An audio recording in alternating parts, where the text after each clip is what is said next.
Good morning, everybody, or afternoon or evening, depending on wherever you are in the world. This is our June 2014 installment of our global online Biodiversity Informatics seminar.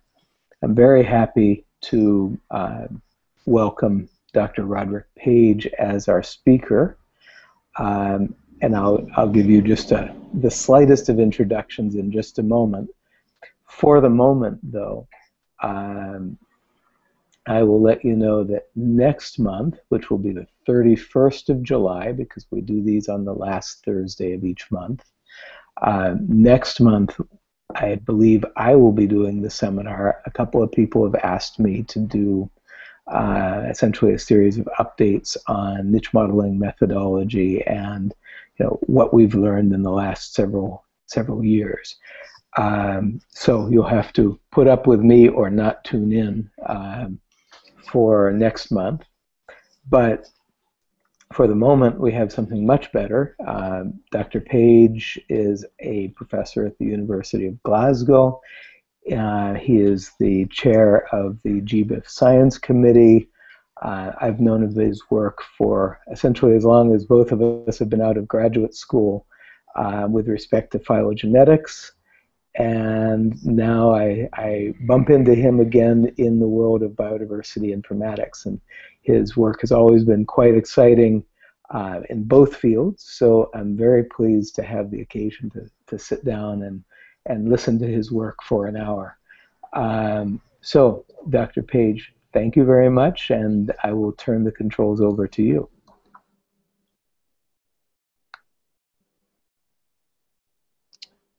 Great, thanks very much for that introduction, Town. Okay, bear with me, folks, while I fight with the technology. So I just want to give you a little bit of a presentation on the biodiversity knowledge graph. So let's see if we can get this running.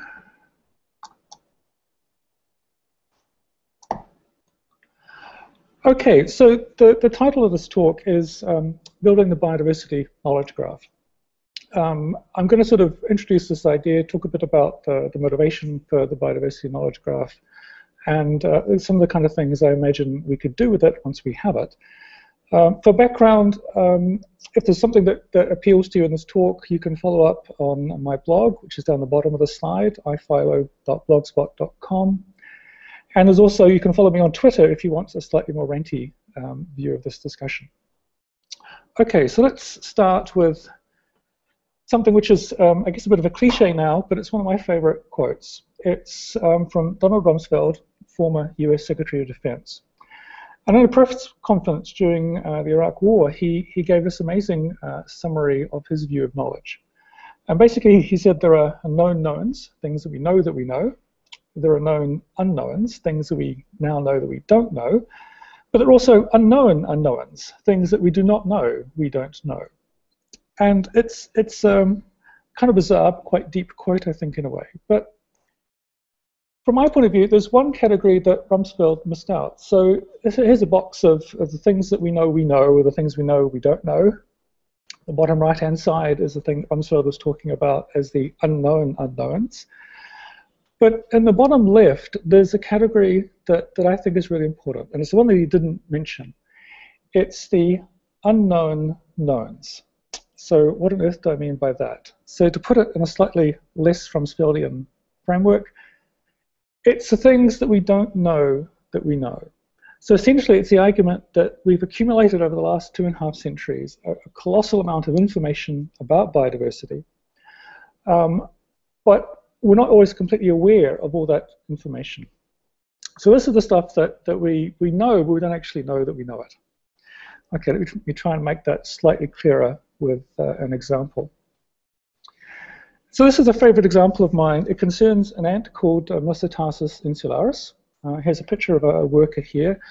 These are ants that live inside tunnels inside the bark of trees, and they sort of whiz back and forth in these tunnels.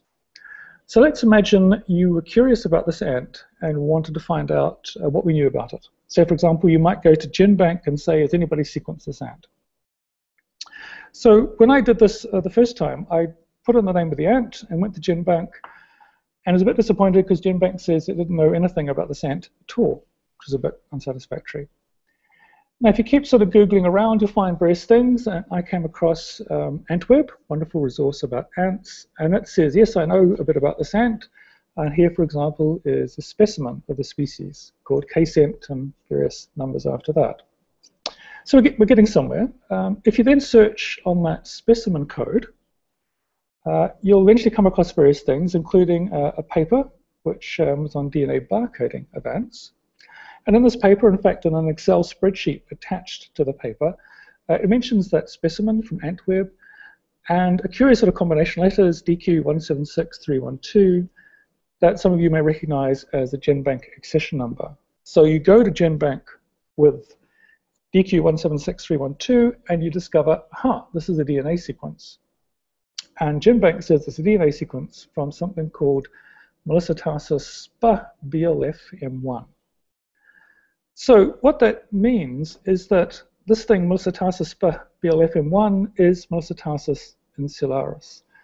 And so GenBank actually did have a sequence for this ant. It just didn't really know that it had it. And what it should have told me is actually, yes, I know about this ant. I've actually got it already. So the point of this example is each individual database has a little piece of that puzzle. And when you put it all together, you actually discover we actually know rather more than we thought we did. So there are two kind of issues, or two kind of aspects that make this relevant. So the first is that we have a vast amount of what I'm going to call the old stuff, the sort of huge legacy of biodiversity knowledge. To visualize this, this is a plot of the numbers of new animal species and subspecies that have been described pretty much since taxonomy began, or slightly afterwards. And there's a couple of interesting things going on this diagram. The key thing that I want to point out is that the rate of description of new species has been pretty flat, pretty constant since about the 1960s. So ever since then, so the middle of the 20th century, we've kind of published about 16,000 species a year. Rod, excuse me. Hi, Tom. Yeah, for whatever reason, your slides appear to be frozen on the second slide. Oh, no. Maybe stop the screen share and restart it. Okay, let's try that.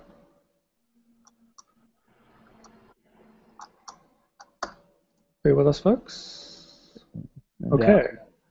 That's okay, your screen share is off right now. Okay, let's try that again. And now it's on. And now we're seeing numbers of new animal names. Okay, how's that? We're good. Excellent. I'll tell you if there's any more problems. Great, no problems. Okay, so hopefully now you can see the slide. So the key point about this slide is that the numbers of new animal names has been roughly constant every year at about, say, 16,000 since the 1960s. So every year we're discovering new species, but we're only adding a fairly small number relative to the number that we've already discovered. So we're sort of slowly progressing. So the bulk of our knowledge about the taxonomy and all the information that goes with the taxonomic literature in terms of ecology and geography and so on is essentially in this kind of legacy, basically anything published before today. We can contrast that with the rate at which we're learning new stuff. So fingers crossed, you're now seeing a slide, a fairly old and fairly grotty slide, of the rate of growth in sequence databases. So this has been exponential. This is a diagram that sort of ends in 2008, and the rate of sequence growth is presumably still increasing. And this is through genome projects, DNA barcoding, meta-barcoding, and so on. Rod, again, it's not advancing. So maybe turn your screen share off each time and turn it back on. That's, okay. I'm afraid that's clunky. Now we can see it. Now you can see it. Yeah. Okay. Let's do that again. Sorry. I'm wondering. Bear with me. Okay. Can you see that? Yes, that's new and old are disconnected. All right. And so if we do that, can you see that? Yes, dark taxa. Okay, I think there's an issue with, okay, let's not do the whole big full screen thing. We'll do it like this. Okay, it looks great. So, awesome. Sorry about that, folks. We'll see if this can continue. Okay. Joys of technology. Okay, so one consequence of this is we have a kind of big legacy of biodiversity information. For example, the slow accumulation of new species through classical taxonomy, and we have this kind of huge influx of new information. And so one consequence of this is these two kind of aspects of biodiversity knowledge are deeply disconnected in a way. We have this sort of huge legacy of literature and knowledge we're slowly digitizing, and at the same time we've got this huge fire hose of new information in terms of DNA sequences that are becoming available. So these two aspects of biodiversity knowledge are in some ways disconnected. And this has led to a number of phenomena. One of them is something I've called dark taxa, here in this kind of Halloween kind of font. So dark taxa is this idea that there's a big disconnect between information coming in from genomics and classical taxonomy. So for example, if you were to look at the numbers of mammals that have been added to GenBank over time, there's an interesting kind of phenomenon. So this diagram here is showing you, for each year, the number of new species, new taxa that have been sequenced and added to GenBank. So it's not the numbers of sequences, it's the numbers of taxa which are being added. And this is just showing you the numbers each year. The area in blue are the species that have been added that have proper Linnaean names, binomial names, for example, like Homo sapiens. The bit in the sort of faded red are the species which have been added which don't have the full name. Now, we can do this diagram slightly differently, hopefully make this trend a bit clearer. This is now just showing the percentage of taxa that are being added. So in the early days of GenBank, most mammals that were now added to GenBank, we had the Latin name. There are a few that were called like rabbit and sheep, but by and large, people knew what they were. Over time, more and more species that have been added to GenBank have not been fully identified. They don't have the full Latin name. And it sort of started to decline by about 2009. About 60% of the new mammals being added were properly identified, about 40% weren't, and shortly after that, it just sort of plummeted dramatically. So that's the situation for mammals, a group that we think we know very well. If we look, say, at invertebrates, then the picture is even more dramatic. So about 2009, almost half the sequences being added weren't identifying the species. And then the number just sort of plummeted dramatically. In this case, this is when a huge chunk of DNA barcoding information was added to GenBank. So we've got the situation where large numbers of sequences in GenBank, we don't actually know, strictly speaking, what they are. And so this raises some questions. I mean, what are these things? Are they new species we haven't seen before, in which case these don't have names? Or are they things that we have actually described already, we just haven't made the link between the sequence and the taxonomic literature? So at the moment, it's very hard to figure that out. There's no obvious way to figure out if there's new stuff that we don't know or stuff we actually have already encountered, but we can't link to a name. So I guess this is an illustration of the need or the desirability to try and come up with some way of connecting these two different sorts of information. And so this is one of the big challenges that I think is facing biodiversity informatics. It's the sort of general challenge of trying to link things together. And one phrase that I use sometimes for this is the idea of sticky data. So to illustrate this principle, so we all like data. Data is good. And if data is good, then more data is better. And we're forever generating lots and lots of data. One issue we have is that much of this data is not sticky, it's not connected. We have taxonomy data, we have literature data, we have specimen data, we have sequence data. Much of this data exists in its own separate databases, in its own separate world. It's not kind of joined together. So we'd like to think about ways to sort of join that stuff together, make the data sticky in some way. Now, one way that we've been using that's been very successful is to join data through location. So the idea is that much of the things that we care about have a location in space, and if we can get that location, in this case represented here by a pin, we can stick our data on a map. We can actually pin the information onto a map. And this is a way that we can integrate quite a number of different kinds of data. We can stick specimens on a map, we can put sequences on a map, and so on. And I guess once we can do this, we've located the data on a map, and I guess the best sort of the largest example of this is GBIF. So here's a representation of the data in GBIF, clouds and clouds of points on a map. So this has been probably our most successful way of integrating data, but it has some limitations. We're just essentially putting data on a map, we're not linking the data directly in a sense. So then we need a strategy for linking data. One approach is we can put tags on things, we can use names, and I guess the classic example of this would be taxon names. We have data with taxon names, and hopefully we can link the data together that way. One problem with this, of course, is that not everybody uses the same name.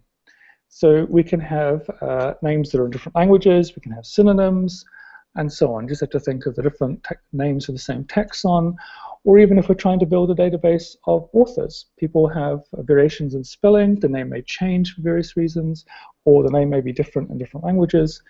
Things get a little bit complicated. So tagging is one way to try and do it, but I think there's a better way to make those connections. And this is through identifiers, which I've represented here. So if you imagine these balls here represent the data, and this sort of grey fuzzy stuff, these are Velcro patches designed to sort of stick together. So if we have identifiers on the data, then we can get much sort of tighter, much sort of firmer links. So we have our data, we have identifiers. If the identifiers are the same, we can link them together, and we can sort of start to coalesce the data. So the idea behind shared identifiers is if we have two different sets of data that have agreed on the same identifier, something, we can link the data together, and it can start to coalesce. So let's just briefly talk about identifiers, one of the subjects which our community has spent a colossal amount of time talking about. There are at least three basic things I think we want from identifiers. We want them to be globally unique. That's the reason we have them. So they uniquely identify the thing that we're interested in, the scientific paper, the specimen, the DNA sequence, the taxon, and so on.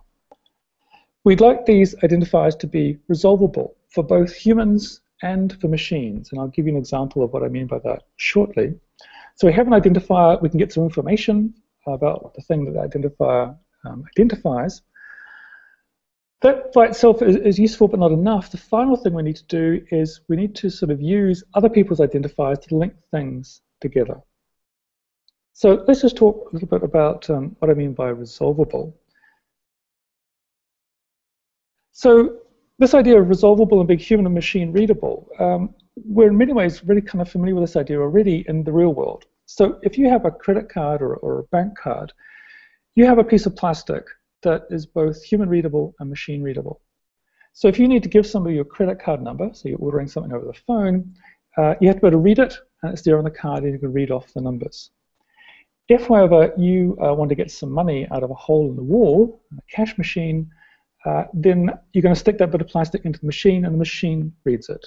So this is an example of an identifier in a sense that can be read both by a person and by a machine. So an equivalent sort of example is something like a DOI for an article. So here I've taken a DOI and I've resolved it as a human. I put it into a web browser and I can see a paper. So this is the paper, and you can see here and you can have a read of it. So that's great if you're a person and you want to read it. What if you're a machine? If you're a machine, this doesn't really sort of tell you a great deal. You want a way to read that in some sort of computer speak. So it's quite simple to take, in this case, this identifier, this DOI, and as a machine, read it differently, and you get this. Now, if you're a regular person, this doesn't look terribly exciting. If you're a computer, you love this stuff. You can read this, and there's lots of basic information there that you can use. So in this case, we have an identifier for this article that is both interpretable by a person and interpretable by a machine. So that's the idea of having resolvable identifiers, sort of machine and human readable. The other aspect of this, and probably the bit that's hardest, is identifiers aren't much use if everybody has their own unique identifiers, which is kind of what we're doing at the moment. So every project sort of starts up and I'll have my identifiers for these articles, and you can have your identifiers for these articles, or for these species, or these specimens. The real trick is to link them together. And this is hard work, and it's scary, which I think is one reason why we haven't been terribly successful at doing it. It's hard work because you have to find other people's identifiers. So if you've got, say, an article, you're building a database of taxonomic literature, and you've got an article, if you want to use somebody else's identifier, you have to go and find it. Same if you're building a specimen database. So if there's an identifier for that specimen, you'd have to find it. And that's not necessarily easy. It's also a little bit scary because if you're building a database and you're linking to other people's identifiers, what happens if that person then changes those links? All your hard work kind of breaks. And I've personally experienced this linking to GBIF. I've spent quite a bit of time linking specimen codes in the biodiversity literature to GBIF. GBIF has changed the links, and all that link breaks, and that's incredibly frustrating. So if we're going to make these kind of links, then essentially we're going to have to solve these two problems. So we're going to have to make the identifiers easy to find, and we want to make them robust. So easy to find means it's very easy to link. Robust means if you've gone to the effort of linking them, they're not going to break. And a classic example that probably many of us are aware of is Crossref and the DOI system. Crossref is the organization that maintains all the links between the scientific literature or the DOIs that you see on articles. And in many ways, you're probably not directly aware of the DOIs, but the idea that each article has an identifier, and if you're reading the article and you go to the back of the article and you see the list of the literature cited, and you can click on those links, and those links exist, and they work, is what Crossref has sort of enabled. So just to give you a little example, I guess, of the power of identifiers, here's a DOI. This is a DOI here, dx.doi.org, and some wonderful little numbers. So we stick that in a web browser, and we get an article. You can see the blatant self-promotion here. So this is an article on bionames, which is a database of taxonomic names that I've been working on. So that's all well and good, but there's some other kind of things that can happen. So if we all agree that this is the identifier for this article, then other people can sort of start to do some interesting kind of things. So one example of this is a service by a company called Altmetric. So what I've done here is, this is a screenshot of a web browser, and I've installed a little button from Altmetric. And the idea is, if you go and look at a scientific article and you click this button on your browser, up will pop this nice little window you can see at the top right that gives you some information about that article. In this case, it tells me, okay, has anybody blogged about this paper? Has anybody tweeted about it? Somebody's mentioned on Facebook. How many people have bookmarked it in Mendeley, and so on. And all those kind of little sort of numbers that pop up are based on the idea that everybody's talking about this article using the same identifier, using the DOI. And if everybody does that, then this company can come along and say, look, I can now tell you what people are saying about this particular article. So these kind of services sort of are built on this underlying system of having a nice, consistent shared identifier for articles. So finally, you might think we get to the biodiversity knowledge graph. So the idea here is that I think it would be advantageous if we thought of biodiversity information in much the same way, if we tried to sort of link it together. The phrase knowledge graph is a blatant steal from Google. Google have recently talked about the knowledge graph. It's their attempt to sort of link most of the information together. If you're now doing a Google search, you'll notice quite often that on the right-hand side of your web browser, you'll get some information panels will pop up. Google does a pretty good job of figuring out what you're looking for and can give you some information. So the knowledge graph is this idea of linking lots of biodiversity information together. What does it look like? It looks a bit like this. So this is a very simplistic representation of what I think are the core kind of things that we deal with in biodiversity. And if the thing that you are most passionate about is not represented on that graph, my apologies. So it's got scientific publications, it's got people who do the work, it's got taxon names, taxon concepts, DNA sequences, we've got specimens that exist in collections, we have information about those specimens, we have evolutionary trees, we have locality, and so on. And many of these things are interlinked, there are connections between them. And one could argue that many of the kind of things that we care about are essentially sort of based on connections between these different things. So many of the sort of questions that we face, or the tasks that we want to do in biodiversity science, are essentially paths in this network. So given the way we're looking at this animation is not going to work, but I want you to imagine that this is actually a nice animation of a Google Earth phylogeny. So bear with me and we'll continue. But let's imagine, for example, you're interested in phylogeography. You want to take phylogenies, sequences, and put them on a map. So this is the kind of the part of the knowledge graph that you're interested in. You have an evolutionary tree, that's great, and it's being built on some sequences, but you want to put that on a map and see how the distribution patterns of your group of organisms have evolved over time. So one way to do this would be to look at the sequences, find out what specimens the sequences come from, and hopefully there's locality information about those specimens, and you can then put an evolutionary tree onto a globe. So this is the path in the knowledge graph that you're interested in. If you're doing taxonomy, then there are all sorts of paths in this knowledge graph that you're interested in, and this is just some of them. You're working often with specimens, you have some locality information, you're scoring attributes of the specimens, the characters, morphology, sequences, behavior, all kinds of things.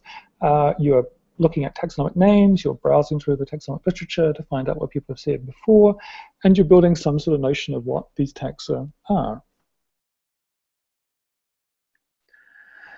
Now, if you look at this graph, sometimes there are relationships that you can uncover that you might not particularly expect. So we briefly touched already on this idea of sequences to specimens to localities. So one consequence of this is you can start to rethink the way we use particular kind of data sets. So we often think, for example, of GenBank as a database of sequences. It's all about genomics. But large numbers of those sequences are linked to voucher specimens, and those voucher specimens often have locality data. So you could actually sort of turn it around and start to think about the geography of these sequences. So this is a little experiment that I did mining GenBank for locality information, and essentially came up with a website that displays information for each country in this case. So this is kind of like a sort of GBIF version of GenBank. So instead of looking at sequences, I'm now looking at localities. And this is all the localities of sequences that have been recorded from Spain, or the territories that belong to Spain, that are in GenBank. So we can start to think of what's essentially a sequence database is actually a distributional database. And there's some other examples of these kind of connections. So this is back to the biodiversity knowledge graph. And I've sort of cheated slightly. I've added a bit to it, something called a mesh term over the left-hand side. This is a connection between publications, specimens, and localities. So let me just walk you through this little graph here. So this is a screenshot from PubMed, which many people have encountered. It's a database of essentially biomedical literature. And I came across this paper on a bunch of snails that are host to schistosomes and are involved in a fairly nasty disease that people get. So PubMed here's this article, just some information about the article. Doesn't give you the full text, doesn't have a link to that. PubMed doesn't think this article exists online. It also has a bunch of things called mesh terms, and this is a controlled vocabulary of biomedical terms. Things, for example, like disease vectors and ecology and snails and Vietnam and so on. Now, it turns out this article does exist online, even though PubMed doesn't know it. It exists in BioStore. BioStore is a project that I've been working on that's essentially finding articles in the Biodiversity Heritage Library. And if you haven't come across the Biodiversity Heritage Library, it's an amazing project scanning a huge amount of biodiversity literature. And BioStore sort of wanders through BHL and pulls out articles. So here's this article that was mentioned in PubMed. So you can read it, it's open access. So BioStore gives you the article, but also does a little bit extra. It manages to sort of read the article a little bit and pulls out a couple of things. So there's some localities mentioned in this article, so we get a map. But also, it recognizes that in this article, they mention some things which look like museum specimen codes. And you can see these down the bottom, this ANSP and some numbers. Now, these specimen codes are voucher specimens for snails, and these specimen codes also exist in GBIF. So you can actually go to GBIF and see, oh, look, here's a specimen of a snail that's in GBIF. So if we join all those dots, what we've done is we've gone from a biomedical literature database, PubMed, through a digital archive, digital library, BioStore, and VHL, to GBIF. So there's a nice kind of connection. Now, we've made the connection from PubMed through to GBIF, but in many ways, probably the more interesting connection is the reverse. So imagine being able to go to GBIF and looking, say, at distributions of organisms in Southeast Asia, Vietnam, and Laos, and so on, and have GBIF tell you that, by the way, many of the things that have been recorded here are implicated in human disease. And we could know that through the link to the literature and to PubMed. So you could almost have, for example, these sort of controlled biomedical terms pop up on the GBIF map. So potentially, by making those links, we can sort of think of GBIF as not just a distributional database, but ultimately a biomedical database. What else can we do with this graph? Well, people are very interested in metrics, measuring impact, and so on, and the biodiversity knowledge graph can help us do that. This is an email that appeared in Taxicom a little while ago, and it's probably not an untypical or not an atypical situation. So somebody here working at the Natural History Museum in Denmark was in a bit of a panic. They got an email from management basically saying, look, we need to know what publications appeared in 2011 by people who didn't work for the museum that used material hosted by the museum. And in a sense, this is quite a reasonable question to ask, because it's going to cause panic because it's difficult to get the answer. But people want to know, what's the value of a collection? What are people actually doing with it? Now, people are quite used to answering these kind of questions in other sort of situations. So in the case of scientific literature, obviously we all know about citations. We can count the citations to our papers. We have things like the H-index and so on. We have impact factor for journals. There are also other things we can do, and we've sort of seen this a little bit already without metrics. This is a screenshot from PLOS, the Public Library of Science. This is an article that appeared a little while ago on the numbers of species being discovered in Europe. And PLOS is interested to sort of find out, how are people engaging with our content? And so here they've got a little feed from Twitter, and they can see all the people tweeting about this article. And they can do that because everybody's referring to the article in the same way. They're using the DOI for the article. So PLOS can say, look, clearly open access is working because people are engaging with it. So you could ask, what would be the equivalent for sort of biodiversity information? Well, there are some sort of approaches to this already. This is a tweet by Ed Baker, Natural History Museum in London, who was talking about quite a cool project that's trying to sort of gauge the engagement of the public with museums. And this is the site here that Ed was referring to. This is museumanalytics.org. And basically, they're ranking the world's museums, in this case, things like the Louvre and the Metropolitan Museum of Art, in this case, by social media engagement. How good is their Facebook page, and so on. Wouldn't it be kind of interesting if we could do the same thing for biodiversity data? So I played a little bit with this, and this is kind of a very early and fairly crude attempt to do a similar kind of thing for specimens. What you're seeing here is the results of going through the Biodiversity Heritage Library and BioStore, looking for museum codes that are cited in the literature. So these are people referring to specimens from those museums. Counted the number of times those mentions specimens occur, particularly using the links from those to GBIF to try and figure out what collections those specimens belong to. And here's a kind of mini league table for different collections. So you could actually, figure out the impact of a particular collection by following those links between the publications and the museum codes, in a sense, those kind of citations. So beyond metrics, there's another aspect of this biodiversity knowledge graph, and this is an area that I think is becoming quite sort of topical at the moment, and one that I'm quite interested in, is this idea of annotation. Annotating data, correcting data, and adding links to data. If we go back to this example from Altmetrics, and I showed you a web page showing a scientific article, and this little pop-up that appeared on the right-hand side that said, you know, here's what people are saying about this particular article, you know, blogs and Facebook and tweets and so on. So what's really nice about this is these are two totally separate things in a way. So on one hand, you have the article published by PHA, in this case, an open access publisher, and then you have all this information about the impact of that article collected by a completely different organization, in this case, Altmetrics. So these two organizations need not talk to each other, have no relationship with each other at all, but because they're using the same identifiers, they can actually sort of provide information about what's going on. So Altmetrics didn't need to get permission from PHA to figure out what people were saying about this article, nor did it need permission to display the little pop-up. You just go bookmark, put it in your browser, and away you go. So if we sort of imagine the biodiversity knowledge graph, which is sort of represented like this, with these kind of connections between specimens and publications and taxa and sequences and trees and images, you can imagine there are lots of kind of connections that we could make in much the same way that Altmetrics is making connections between Facebook and Twitter and scientific articles. So I sort of was playing with this idea and came up with a little bookmarklet sort of inspired by Altmetrics, which sort of tries to illustrate these kind of ideas. So this is the link, and you can grab it. It's functional, not terribly functional, but sort of works. So let me give you some examples of what this can do.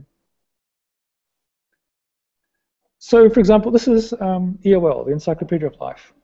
And it's a wonderfully rich resource, unfortunately not terribly rich about this particular organism, which is Pinnatheres etrinicola.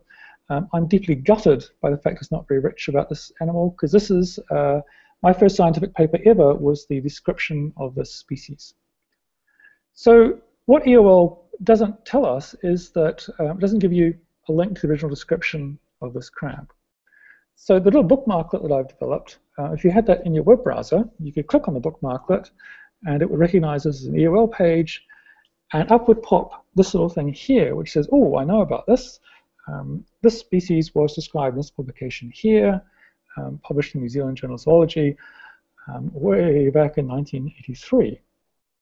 So again, this is an annotation making a link between a taxon and a publication, and I haven't asked EOL's permission to do this. I've just sort of basically made this link, in this case through the Bionames project, between EOL and the scientific literature.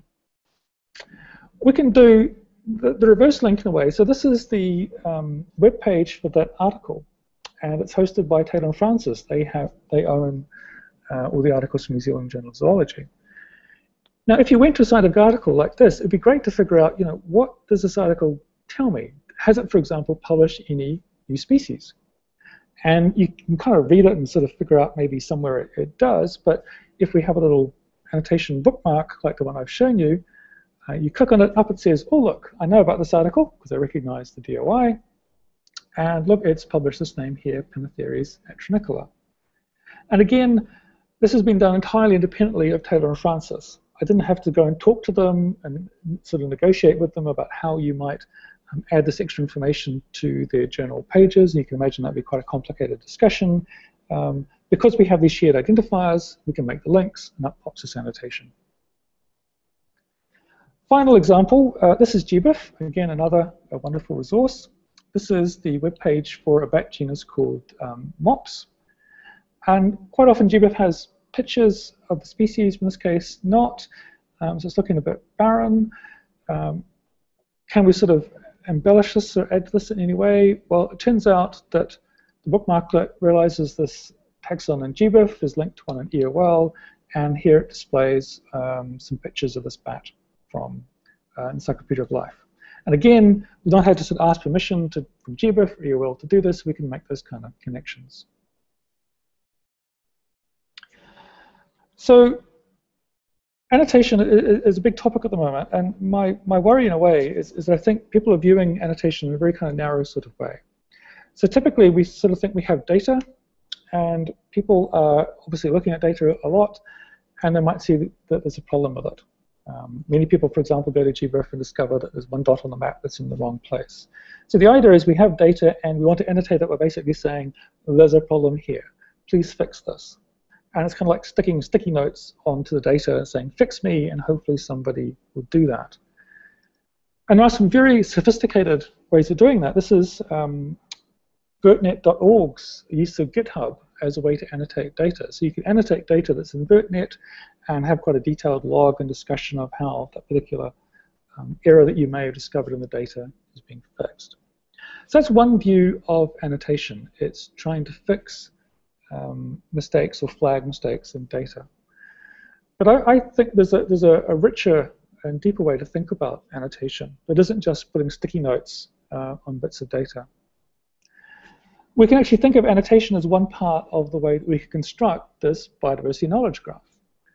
So for example, we may be looking at a paper and it may cite a specimen. So we could add that link, that annotation. This paper talks about that specimen. That's a link in our knowledge graph. A paper might publish a taxonomic name. Basic information like that is often quite hard to obtain. Or we can link a specimen to a voucher, or if that link has already been made, point out that a particular paper has given us the coordinates for that specimen, even though that might not be necessarily in a museum database. So I think there's enormous potential for viewing annotation as part of this process of building this knowledge graph. It's not just about sticking notes on data, it's about making those links.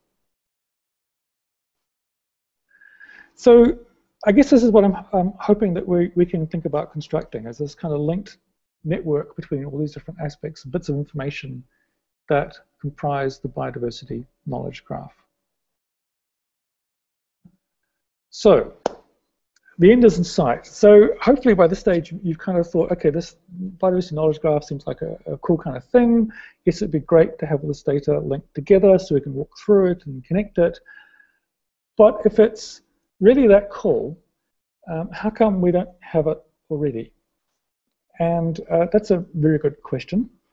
And I think that there's a reasonable answer for it, which is sort of reflects the kind of way that the biodiversity sort of landscape currently is. So my particular take on where we are is that we have lots of different sources of data, which are represented here by these balls. So these might be different taxonomic name databases, and obviously we have lots and lots of those. Museum collections, various kind of aggregators, sequence databases, all kinds of things. So we have projects which have data and take great care of that data, and that data is very important to them. We all recognize that links are important, so some of these projects will be making links, and some of them might make links to other sorts of projects.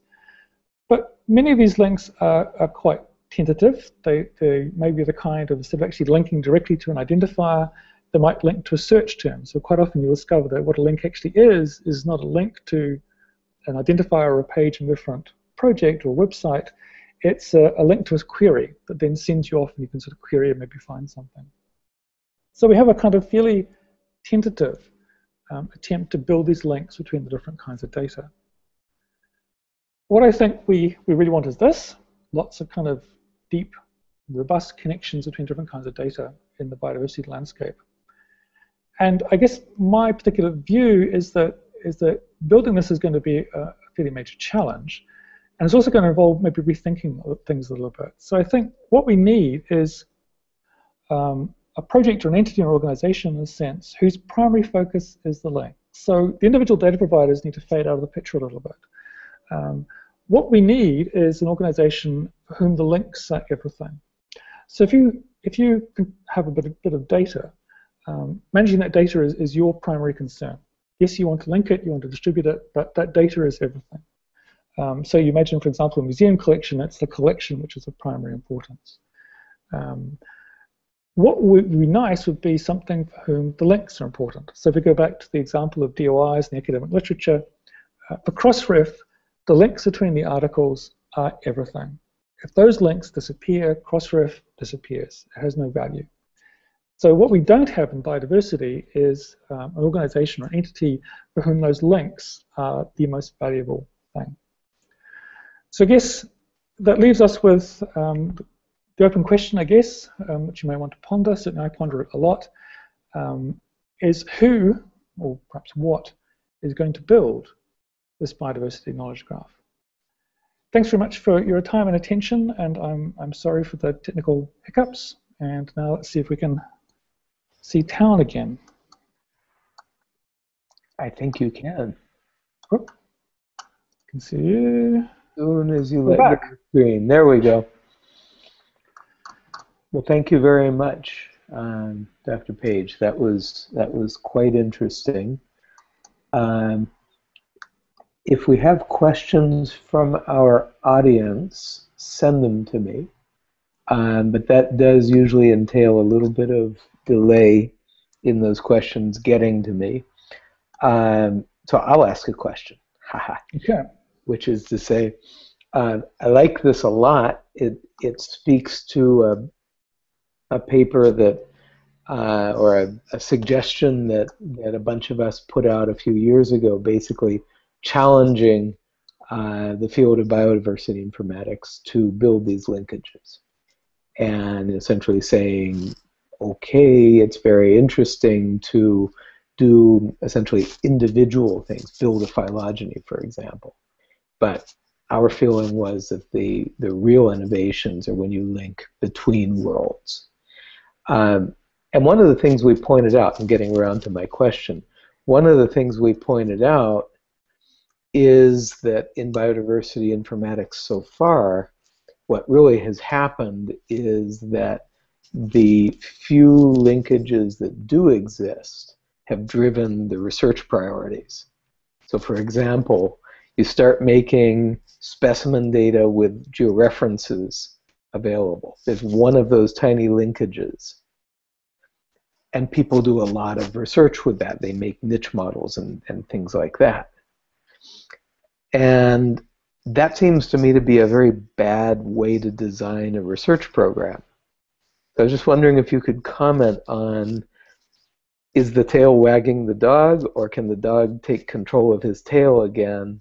And can we do kind of the research that should be done rather than the research that can be done? That's an interesting question.